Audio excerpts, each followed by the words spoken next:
Yeah. This is the review for the board game Great Western Trail Argentina! By the end of this video, you will know if you wanna take this trail. We have 6 rowdy questions that we will answer in this video, but before we do that, Giannis, what is this game all about?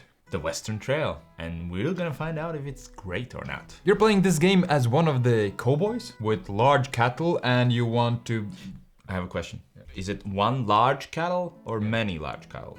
Where are you going with this? Well, I'm not going anywhere. You're gonna take the huge cattle and go to Buenos Aires. That's what I try to do. I want to get to Buenos Aires and sell off my cattle to get the most points. And then do it again. And then again, and again, and probably again. But again, you didn't answer. So What? one big cattle? You try to get the most victory points by doing that, because different cows give you different victory points.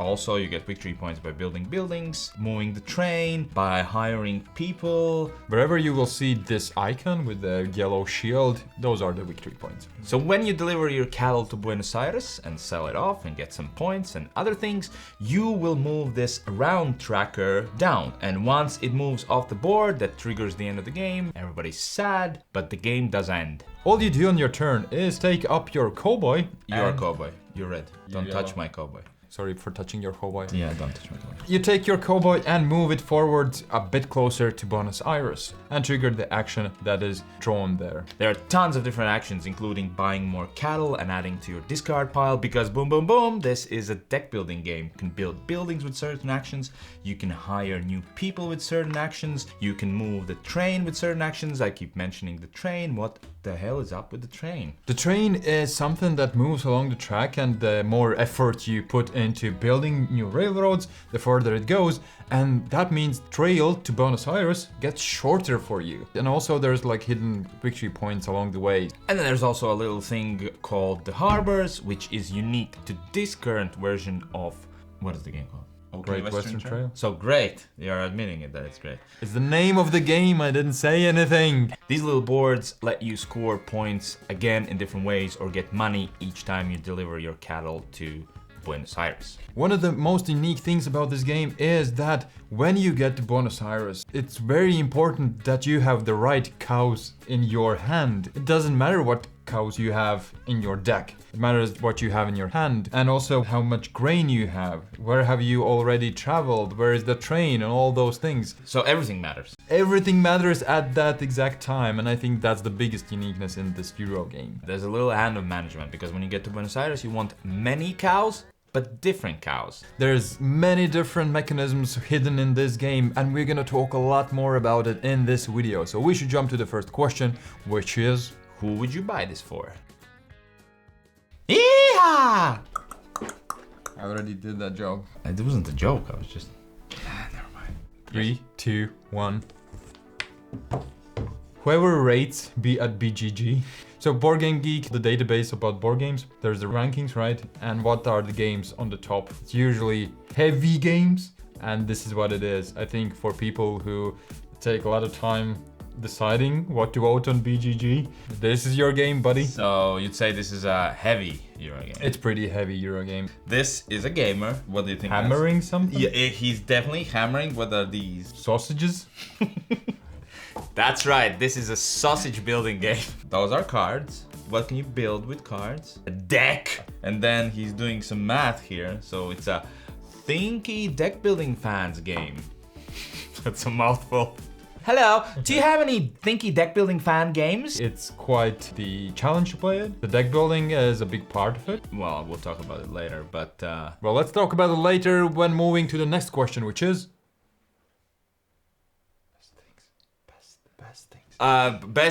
three best things about this game, yeah? Yeah. Or just generally 3 best things? So making Giannis draw was one of our Patreon secret messages, and you also can add a secret message to our videos if you are our Patreon, must-have Patreon, so check out if you're interested in making Giannis do some other crazy stuff. Number 3 thing for me is flow.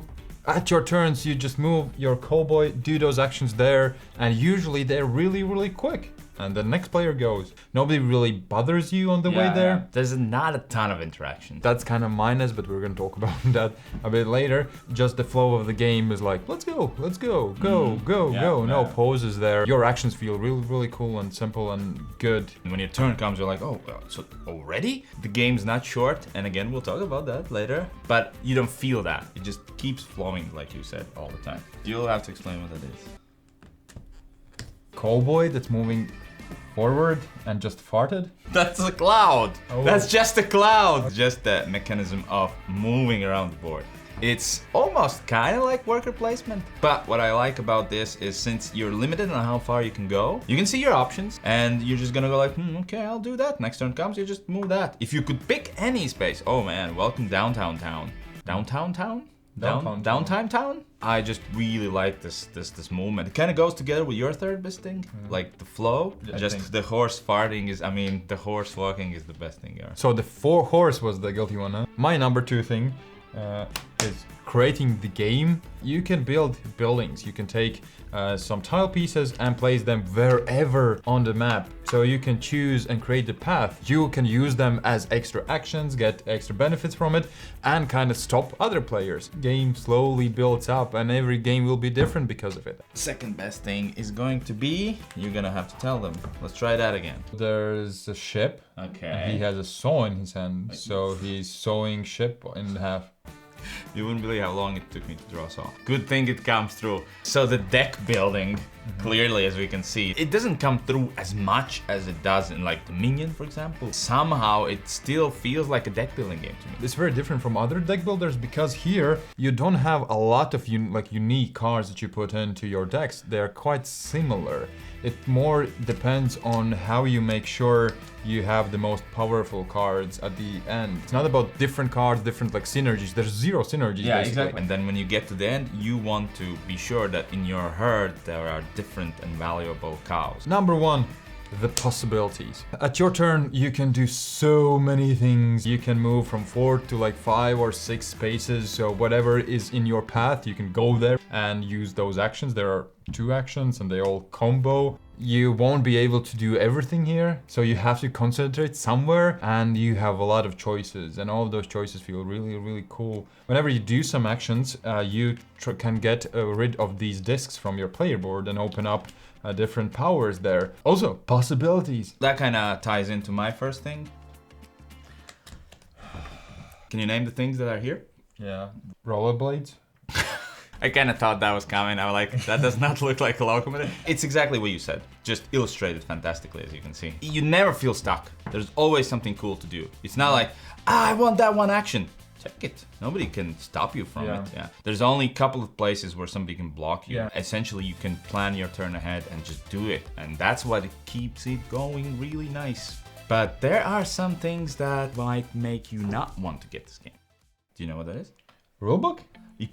Boom! So why the rulebook then? Because it's difficult to find something there? That's one. Second of all, it is a big rulebook. Yeah. It's not something you're gonna go like, oh yeah, you know what? Give me 5 minutes, I'm gonna learn this. No, it's more like give me 2 hours and I'm gonna learn this. There's a lot of rules, especially first time explaining it. So there's the path thing, wait, and then there's the train thing, wait, and then there's the all the working people thing, wait, then there's the board thing, wait, then there's the deck and hand thing, wait, then there's the ship thing, wait, then there's the area thing here in the cities, wait, then there are the task cards. It's just so much, even for a gamer. Ironically, when you start playing, yeah, it's simple. And what makes it even worse is my bad thing, which is the icons. And I have to explain all the freaking icons that you have here for you to play, or else you don't know where to go, because each of these spaces have at least 3 icons there, or 2 icons. And the most horrible thing is some of the icons are very similar.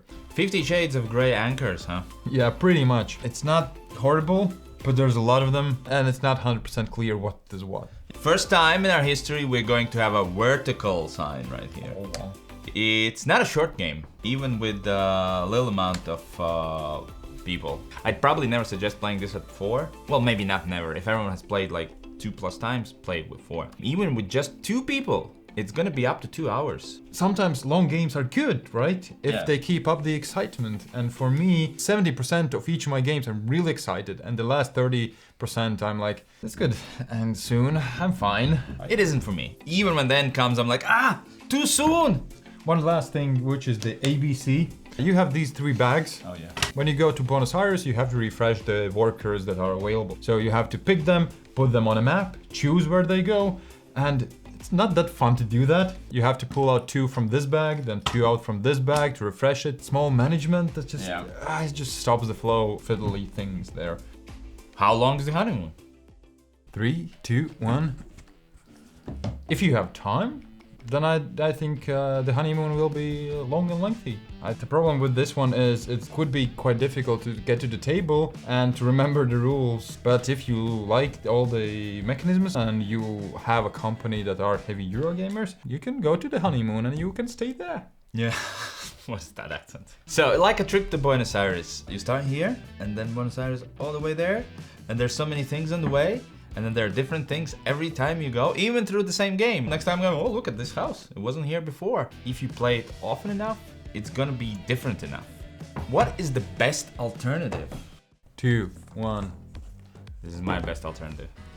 Do you know what this game is? It's Bitoku? Yeah. Can't you see the dragon? Wait a second. No. They don't need to know. They don't need to know. This is the level of artistry for Jan. It doesn't even have any loop. I didn't remember, does it or does it not? Bidoko is a really freaking amazing Euro game. But do you know why I don't play it as often? It's lengthy and it's quite difficult to teach. Exactly! Two of the things why I won't play this as often. And I enjoy the hell out of the game. Both amazing Euro games. That has also many different mechanisms there. Also kind of a little bit of deck building, but less than here. But if you like Bitoku and you're like, that's not a lengthy game, it's not that complex. Boom, Great Western Trail. I have this one, so can you pronounce it? Teotihuacan. Teotihuacan. Teotihuacan. Yeah, that's almost what I thought. Really interesting Euro game that's also heavy, but the unique thing is that you have 3 of your dice and you can take any of them and move forward a few steps to do the action on that field. Seems familiar? Yeah. And then when you do that action, you can then upgrade that dice to a larger number. Really fun, interesting and unique game that would, I think, suffice like the same audience. Final rating. I'm terribly sorry. 3, 2, 1. Really good plus. What is this? A fan. What is he doing? Eating. Is his head on fire? No, that's his hair.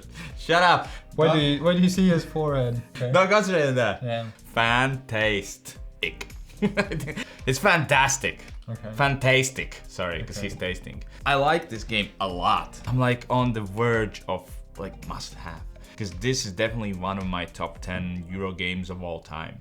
For sure. I mean, like without a doubt. Maybe even top 5. Hey, for me it's really good as well. Overall, really like it. For me, overstays is welcome. Lots to do, lots to discover. I would at any time really be ready to play it. And if you are in like these really heavy Euro games, I think this will be in your tops for sure. Let us know if you have played it, and if you have, do you like it? And maybe you've tried other versions, because this is the only one we've tried. Maybe you like the original one better, or maybe the other that have expansions, and just generally, what do you think?